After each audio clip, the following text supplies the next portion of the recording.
Chers frères et sœurs, bonjour. Nous vivons une période difficile, intense, fébrile, et en même temps, le temps semble avoir suspendu son cours. Pour les uns, c'est une course effrénée contre la montre, pour apporter des soins, trouver des solutions, des ressources. Pour les autres, c'est un temps de confinement, d'isolement, d'arrêt des principales activités, de recentrage.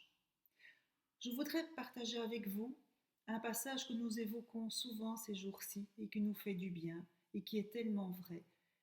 Certains passages du psaume 46.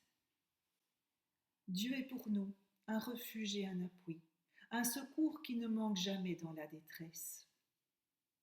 C'est pourquoi nous sommes sans crainte quand la terre est bouleversée et que les montagnes chancellent au cœur des mers. Quand les flots des mers rugissent, écument, se soulèvent jusqu'à faire trembler les montagnes.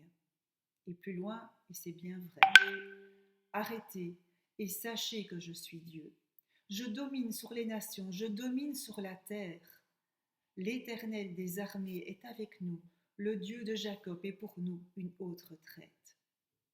Je voudrais partager avec vous quelques sujets concernant cette pandémie, au sujet de 3 gestes que nous posons de plus en plus souvent ces jours-ci.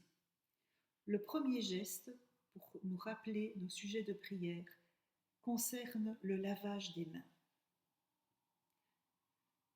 Et ça va nous rappeler notre dépendance à Dieu.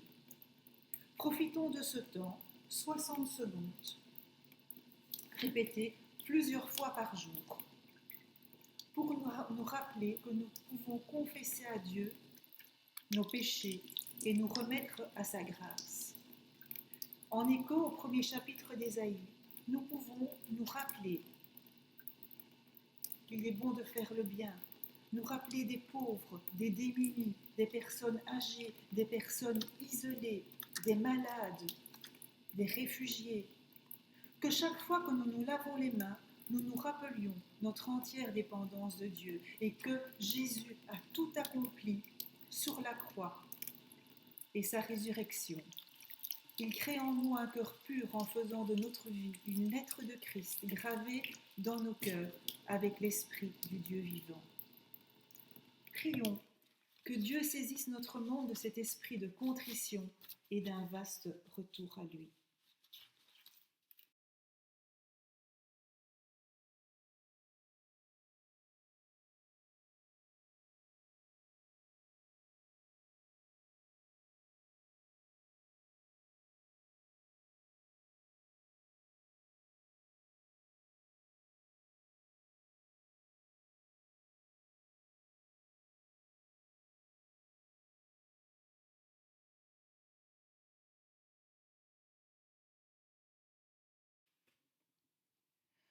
Un deuxième geste que nous posons souvent et que nous poserons de plus en plus souvent, c'est le port du masque.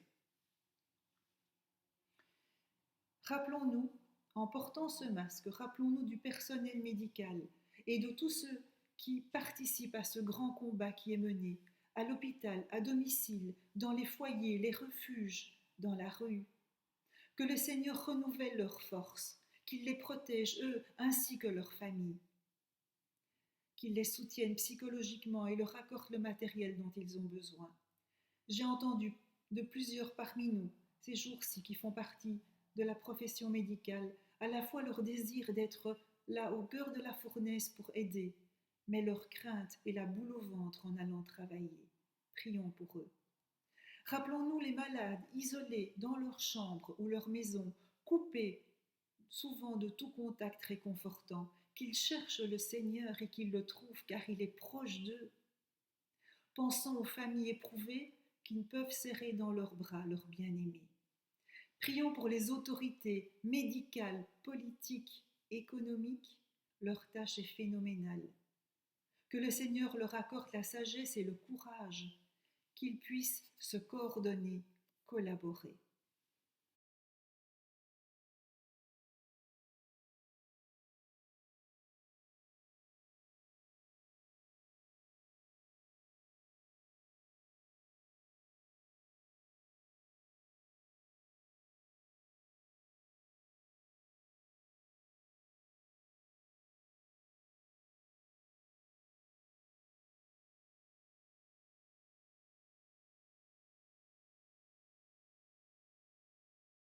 Le troisième geste sont les applaudissements que nous faisons ou que nous entendons le soir. En y pensant, en le faisant, remercions toutes ces personnes qui se sont engagées pour être au plus proche dans leur travail, dans des conditions difficiles. Remercions les bénévoles qui se portent volontaires pour faire des masques, faire des courses, écrire des petits mots. Réfléchissons à ce que nous pouvons faire pour remercier, encourager, porter l'Évangile au loin comme au près.